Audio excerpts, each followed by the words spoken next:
Lisa from Mobile Tech Review, and today we're going to look at Apple's latest operating system for mobile devices, iOS 6. We're going to check it out on an iPhone 4 so we can see how it runs on kind of older hardware, almost 2 years old now, and on the new iPad. So iOS 6 is the latest operating system from Apple, and it's available for download right now today. Yes, you can get it. It's free if you have an iPhone 3GS, an iPhone 4, or an iPhone 4S. Now, if you're going to get yourself the brand new iPhone 5, that comes preloaded with this new operating system, so you're all good to go. Don't have to do a darn thing. And if you have the new iPad or the latest generation iPod Touch, you can also download it and install it. So we're not going to go over every single feature of the operating system again. There's enough videos about that. We've done reviews, you know what that is. We're just going to show you some of the newest features that are pretty cool. Since this is just an iPhone 4, not an iPhone 4S, we don't get Siri on this, and we don't get the panoramic Photoshop, but if you do have an iPhone 4S, you can look forward to panorama shots and, of course, any upgrades to Siri that are available. New for the new iPad is Siri. Press and hold, and you can tell Siri to do all sorts of things. This is really, actually, quite enjoyable. I want to see a sci-fi movie.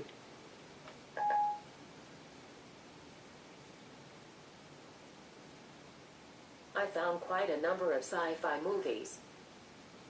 And I can tap on one of these and get information right in the little window here. That's pretty cool. And what if I have another thing I want to tell Siri? Take a note. Don't forget to make a video review of the new iPhone 5.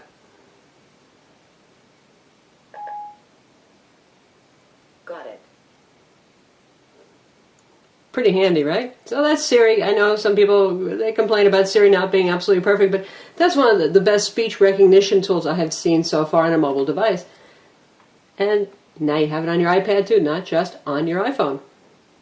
Also, newer maps. Apple has tossed away Google Maps. I wonder why that is. They're not quite getting along with Google these days, and they've come up with their own mapping solution. And you know, it's hard to let go of Google Maps. It's pretty good stuff, even if it doesn't get updated for the iPhone and iPad as often as it does for Android devices. But actually, Apple's done a pretty good job. And we'll take a look. Right now we've got our view of the Eiffel Tower up in standard view mode there, and we'll bring it up on the iPhone as well. And on the iPad, we have the standard view of the area around the Eiffel Tower over here. And we're leaving it that so you can see that's the pin that tells you that's the Eiffel Tower. And here's our POIs. So that's one thing that Google does certainly quite well, and we're happy to see that there's a nice selection of POIs over here. And let's find out about this lovely place to dine. We can get more information. We can get driving directions, but since it's an awful long way to Paris from Texas, it's going to tell us that we can't do that. But it can give us information about this restaurant. You can call it, all that kind of thing. Obviously, you can't call it directly from your iPad, but if on the iPhone, you could. And here on the iPhone, you can see we have the new satellite view. Pinch zoom in. It's kind of a cloudy day in New York when they took this. You can panorama around. You can get all 3D with it. Nice mapping solution. And if we switch to standard view, again, a lot of POIs, and these may be more familiar to you folks who haven't had the luxury of spending too much time in Paris. And we can see schools, we can see places to eat, lots of POIs, lots of information there, and places to stay. Let's find out about that. The Herald Square Hotel. We can get driving directions to it as always. Still a long drive for us. We can call them. We can go straight to their website.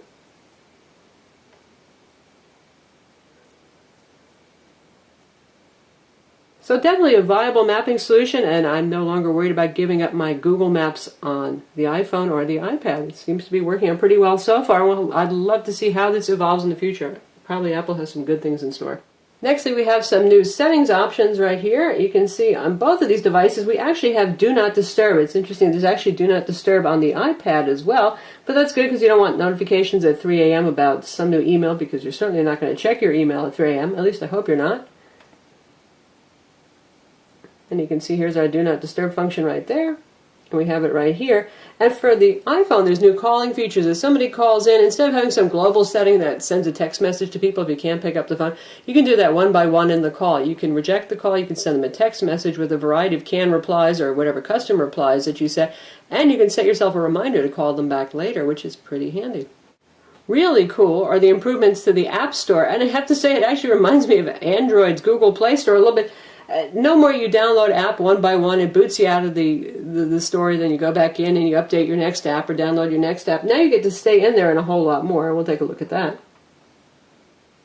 And now here we are in the App Store on both devices, and right here you can see that we have YouTube up right now. That's because YouTube is no longer pre-installed. You have to download that separately. It's a free download, at least you can still get it, but not pre-installed. We have already installed it, and you can see there are some other suggested matches right here. And once you've downloaded something, you see there's an open. And while it is downloading, you can continue to thumb through here. And I'll show you a little bit bigger screen here. We wanted Evernote.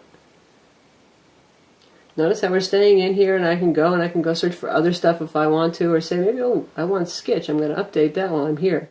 So there we have a much more modern and pleasing way of presenting the applications. And not only that, well, it doesn't feel so old-fashioned anymore. Like I said, you don't feel like you're doing it one by one, and you can just browse around to your heart's content. And let's see, we want to get into the YouTube player now. And we download it here, we just hit open. And there's our YouTube player.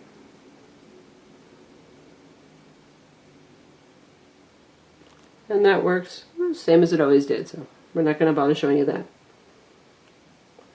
And here are our newly downloaded apps, and now we have a little new banner across the corner, and it helps us find it, which is pretty handy if you have a whole bunch of apps installed like we do.